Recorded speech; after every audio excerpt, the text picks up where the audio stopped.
Well, call it Hill and Ted's excellent adventure, I guess. Hillary Clinton in Tinseltown today, going after some big-time Hollywood cash to GOP fundraiser extraordinaire Mika Mossbacher, who is not worried because Ted Cruz is where she is putting her money. Very good to have you, Mika. Why Ted Cruz? Well, I've known Ted and Heidi Cruz for years, and in looking at the last two presidential election cycles, they fit the definition of Einstein's insanity. We're doing the same thing over and over, and it's not working. We've failed to reach out to the Hispanic voters. We've failed to reach out to everyday working Americans. So to me, it's time for a fresh face. I know you had Jack Welch on your show. I agree with him. We need new blood. He loves Cruz. Loves him. Well, Ted went to Washington. He wasn't co-opted by Washington. He stood up for what he believed in. He's principled.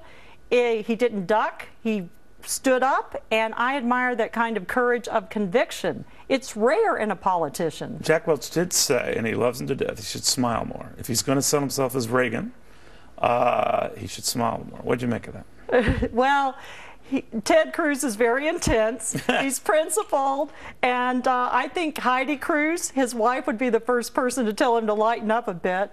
And I don't want to forget the Heidi I think factor. She's the one who should be running, actually. Heidi is smart as a whip. I kid. They're both very smart. But let me ask you something, because, you know, your late husband, Robert Mossbacher, was a Commerce Secretary for a Bush. So, a Bush senior. And I'm wondering what he would think of what you're saying today. Well, interestingly enough, Bob liked Ted Cruz. He obviously has a lot of history with the Bushes, so I think under these circumstances, Jeb would be his #1 choice and Ted Cruz the #2 choice. And so on this issue, we'd probably have a divided household. You'd be fighting right now, in other words, right? Well, competition's healthy. But you, if Cruz were not to get the nomination, and let's say Jeb Bush were, you'd yes. be okay with that? Yes, absolutely. Are there any of the Republican candidates you do not like? No, I have a great deal of respect for the field of contenders. There are a few candidates that I don't know well. Who's nuts in your eyes? Who's nuts? Totally nuts, certifiable, should never even get within 100 miles of the White House. I think that would be a Democrat, not a Republican. Okay, fine. I was just trying to catch you off guard. All right, do you think there are too many in the race? You know, we had Bobby Jindal here. He seems to be intimating at a June announcement. Right. We could have a dozen or more. Actually, the rate we're going, maybe 2 dozen. But that it's going to be a crowded field? Well, I said earlier, competition is healthy.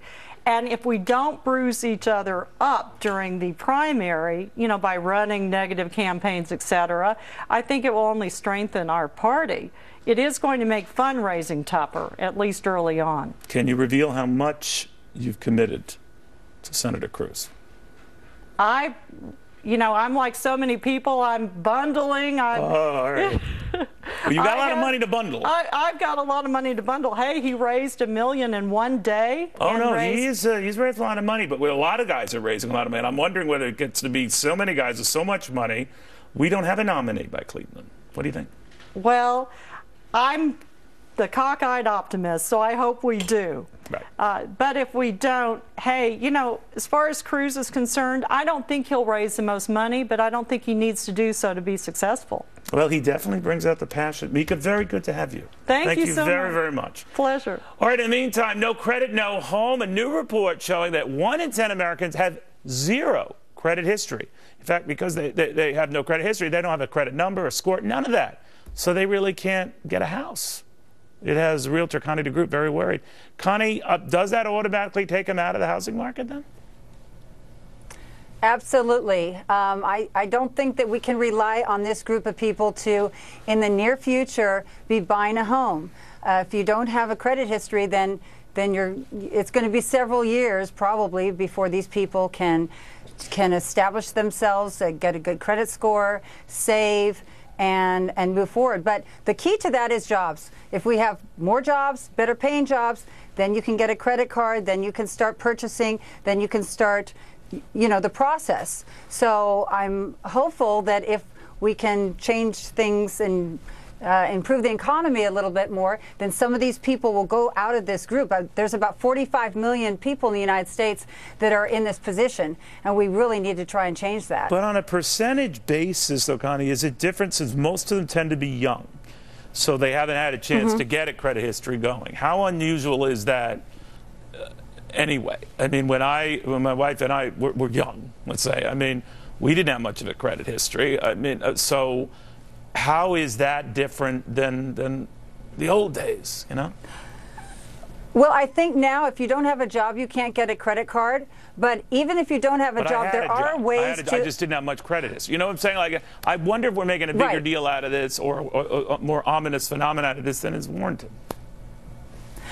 You know, I think that I personally think that if you don't have enough resources, then you need to be careful what you're spending. And I think for me, if I have to put $20, $30, $40, $50 out to pay for something versus flipping my credit card, it's much easier for me to spend hundreds of dollars with my credit card versus, you know, seeing that money actually being spent when I'm, you know, so I think that when you're younger, maybe you should be a little more cautious. Maybe it should be a little harder for you to have access to credit so that you don't overspend, because it's typical that, I mean, when I was really young, I overspent. I made that mistake a few times, and I won't do it again. But that was because, you know. Yeah, it's that is life. All right, it's interesting. I'll say I'm not worried about this, but maybe you're the expert. You are, so we'll watch it. Connie, thank you very, very much. All right, thank you. All right, well, have you ever paid for that in-flight TV and it doesn't work? Oh, sure, it's annoying. So next time, why not just start suing? Wait until you hear how much money one passenger is seeking.